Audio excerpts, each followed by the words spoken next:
ಈಗ ನೀವು ಫ್ರೀಗಳಿಗೆ 65ರಿಂದ 70,000 ಹೋಯ್ತು.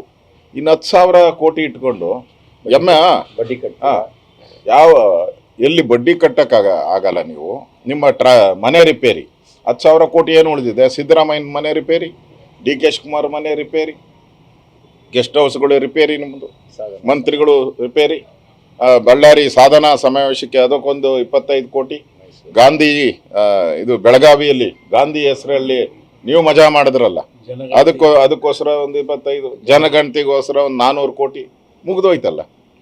ಎಲ್ಲಿದೆ ಹಣ? ಅದರಿಂದ ಈ ಸರ್ಕಾರ ಪಾಪರ್ ಆಗಿದೆ, ಅಭಿವೃದ್ಧಿಗೆ ಹಣ ಇಲ್ಲ. ಅದನ್ನು ಯಾಮಾರ್ಸೋಕ್ಕೋಸ್ಕರ ಅದು ಜನ ಚರ್ಚೆ ಮಾಡಬಾರ್ದು. ಮಾಧ್ಯಮದಲ್ಲಿ ನಾನು ನೋಡ್ತಾ ಇದ್ದೆ, ಕಳೆದ 3-4 ತಿಂಗಳಲ್ಲೂ ಇಡೀ ರಾಜ್ಯದಲ್ಲಿ ರಸ್ತೆಗಳು ಹಳ್ಳ ಬಿದ್ದ ರಸ್ತೆಗಳನ್ನೇ ತೋರಿಸ್ತಾ ಇದ್ದೀರಿ ನೀವು. ಹಳ್ಳ ಬಿದ್ದಿರೋ ರಸ್ತೆನ ಬಿಟ್ಬಿಟ್ಟು ಬೇರೆ ಕಡೆ ಡೈವರ್ಟ್ ಮಾಡೋಕ್ಕೆ ಐಡಿಯಾ ಮಾಡಿದ್ರು. ಅದಕ್ಕೆ ಪ್ರಿಯಾಂಕಾ ಖರ್ಗೆನ ತಗೊಬಂದು ನಿಲ್ಲಿಸಿದ್ದಾರೆ.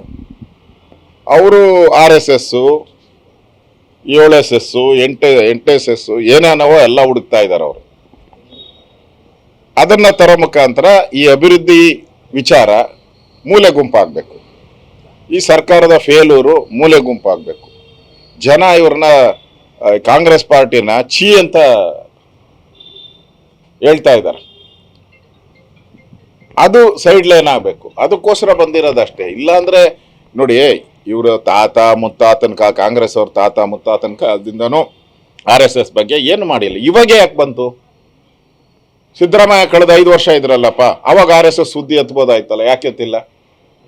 ಅವಾಗ ಹಣ ಇತ್ತು, ಎತ್ತಿಲ್ಲ. ಈಗ ಹಣ ಇಲ್ಲ, ಬಿರಿ ಹೆಣಗಳೇ ಬೀಳ್ತಾ ಇದೆ. ಬಿರಿ ಆತ್ಮಹತ್ಯೆಗಳು. ಸಂಬಳ ಕೊಟ್ಟಿಲ್ಲ, 2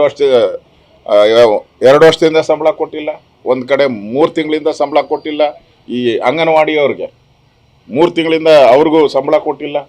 ಅವ್ರಿಗೆ ಜಾಸ್ತಿ ಮಾಡ್ತೀನಿ ಅಂತ ಹೇಳಿದ್ರಿ, ಅದು ಜಾಸ್ತಿನೂ ಮಾಡಿಲ್ಲ. ಹಣ ಬದಲು ಹೆಣಗಳು ಬೀಳ್ತಾ ಇದೆ. ಈ ಸರ್ಕಾರ ಬಂದ ಮೇಲೆ ಆತ್ಮಹತ್ಯೆಗಳು, ಅಧಿಕಾರಿಗಳು ಸಂಬಳ ಇಲ್ದಿರೋ ಆತ್ಮಹತ್ಯೆಗಳಾಗ್ತಾ ಇದೆ. ಇದನ್ನು ಯಾಮಾರ್ಸೋಕ್ಕೋಸ್ಕರ ಮಾಡಿರೋವಂಥ ಕುತಂತ್ರ ಅಷ್ಟೇ, RSSನ ಮುಂದೆ ತಂದಿರೋವಂಥದ್ದು. ಅದರಿಂದ ಈ ಸರ್ಕಾರ ಜನನೂ ಕಾಯ್ತಾ ಇದ್ದಾರೆ. ಈ ಸರ್ಕಾರ ಯಾವಾಗ ತೊಲಗ್ತೈತೆ, ಜನಕ್ಕೆ ಯಾವಾಗ ಅಭಿವೃದ್ಧಿ ಆಗ್ತೈತೆ ಅಂತ ಜನ ಕಾಯ್ತಾ ಇದ್ದಾರೆ.